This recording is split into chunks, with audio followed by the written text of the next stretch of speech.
அஸ்ஸலாமு அலைக்கும்.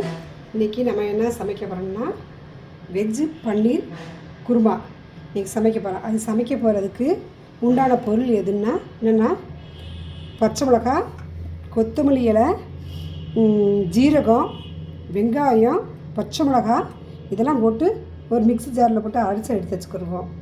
அடுத்து பன்னீர், அதுக்கடுத்து பட்டரு, உருளைக்கிழங்கு 2, பீன்ஸு கொஞ்சம் சிறிதளவு, தக்காளி கொஞ்சம், வெங்காயம் கொஞ்சம். இதில் நம்ம எடுத்து என்ன அரைச்சி வச்சுருக்கோம் தெரியுமா?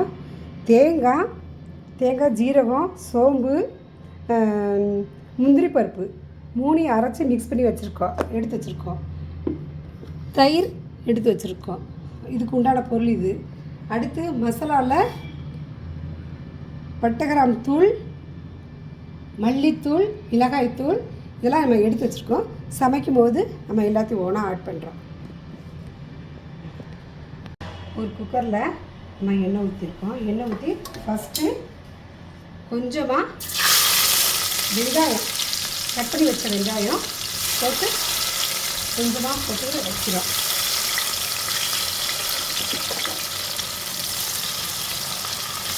கொஞ்சம் வதங்கட்டும்.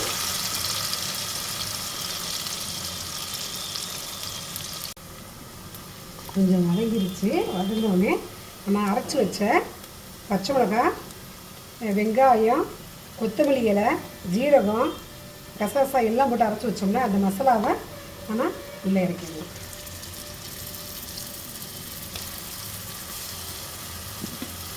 இறக்கி கொஞ்சம் வதங்கணும்.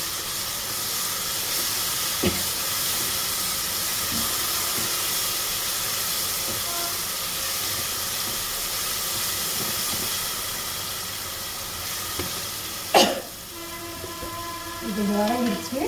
இப்போ வதங்கினோடனே தேவையான 2 டீஸ்பூன் இஞ்சி பூண்டு பேஸ்ட்,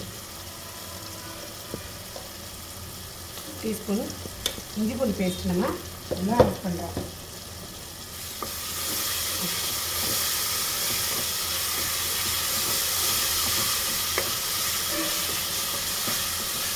இது உங்களுக்கு ஈஸியான மெத்தடில் உங்களுக்கு நான் செஞ்சு தரேன். நல்லா டேஸ்ட்டாகவும் இருக்கும். அடுத்தது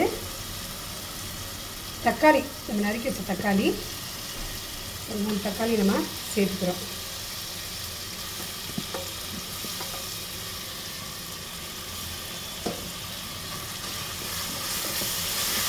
நல்லா இதெல்லாம் சேர்ந்து மொத்தமாக நல்லா வதங்கிடுறோம்.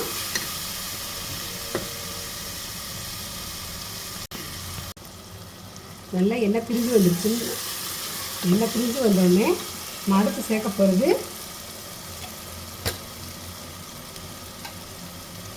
பட்டை, ஏலக்காய், கிராம்பு, அன்னாச்சிப்பூ இதெல்லாம் நம்ம பிரியாணி மசாலா அரைச்சி வச்சுருந்தோம்ல அதில் 2 டீஸ்பூன் சேர்த்துக்கிறோம்.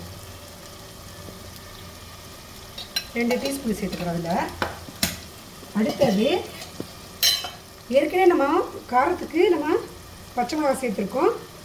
இன்னும் கொஞ்சம் காரம் தேவைண்டா 1 டீஸ்பூன் தனி மிளகாத்தூள். அடுத்து இதுக்கு குருமாவுக்கு மெயினானது மல்லித்தூள் 2 டீஸ்பூன். இது தாராளமாகவே போடுங்க, குருமாவுக்கு அதே மெயின். இது 3 சேர்த்துட்டோம். சேர்த்து நம்ம நல்லா இதை கிண்டி விடுறோம்.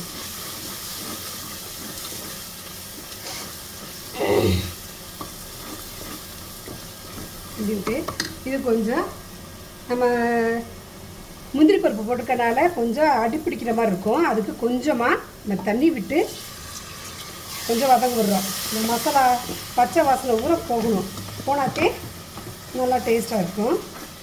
இது போகட்டும்.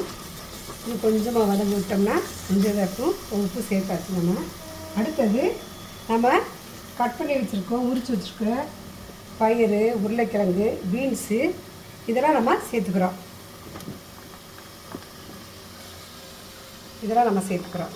பட்டர் பீன்ஸு, இந்த பீன்ஸ் 3 நம்ம சேர்த்துக்கிறோம்.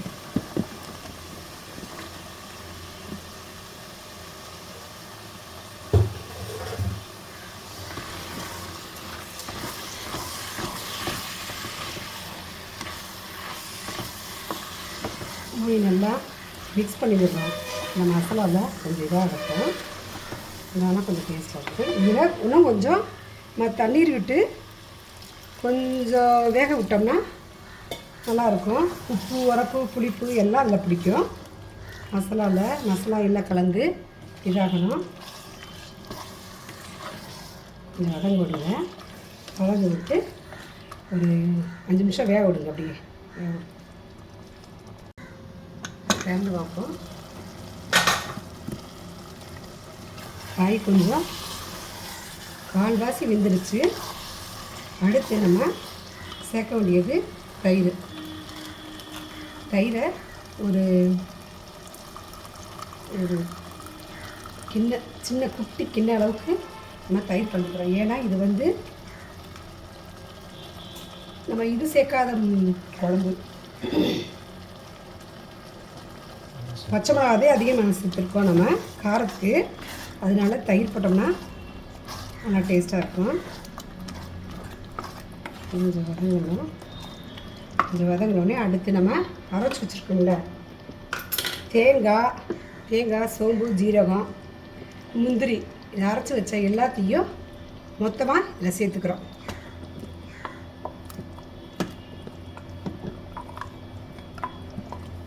மசாலா எல்லாம் ஒன்றா சேர்த்து கொஞ்சம் இதில் அந்த மிச்சம் இருக்கிற மசாலாவில் தண்ணி ஊற்றி கலந்து நல்லா ஊற்றுங்க.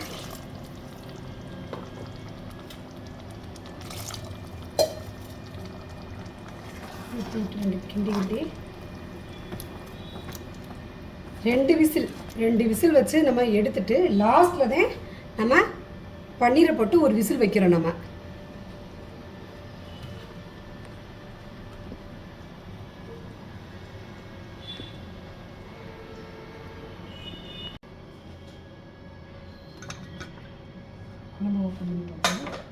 நல்லா வெந்துருச்சு எல்லாமே. பயறு,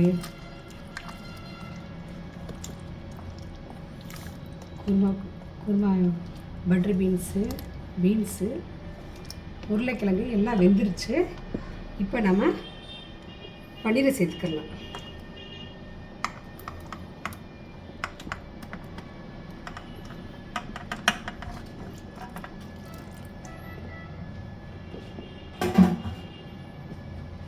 பன்னீரை சேர்த்து நம்ம அடுப்பு ஆன் பண்ணி விட்டு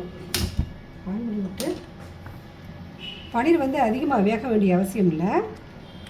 ஒரு கொஞ்சமாக ஒரு 10 நிமிஷம் அப்படியே நம்ம சிம்லேயே அடுப்பை வச்சுக்கணும். வேக விட்டோம்னா வெந்துடும். இந்த குருமா வேகட்டும். இந்த குருமா பார்த்திங்களா எப்படி இருக்குது.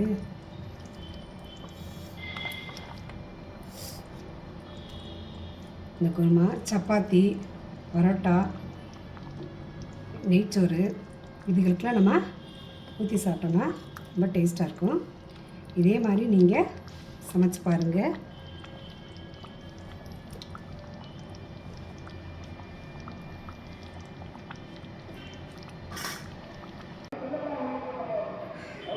நம்ம சமைச்ச பன்னீர் வெஜ்ஜு குருமா ரெடி. அதுக்கு கீ ரைஸு, புதினா சட்னி இதை வச்சு நம்ம ஊற்றி சாப்பிட்டா நல்லாயிருக்கும். அதுவும் பார்த்தீங்கன்னா சப்பாத்தி, பரோட்டா இதுகளுக்கெல்லாம் ரொம்ப டேஸ்ட்டாக இருக்கும். இதே மாதிரி நீங்கள் சமைச்சு பாருங்கள். சமைச்சு பார்த்து லைக் பண்ணுங்கள், ஷேர் பண்ணுங்கள், சப்ஸ்கிரைப் பண்ண மறக்காதீங்க.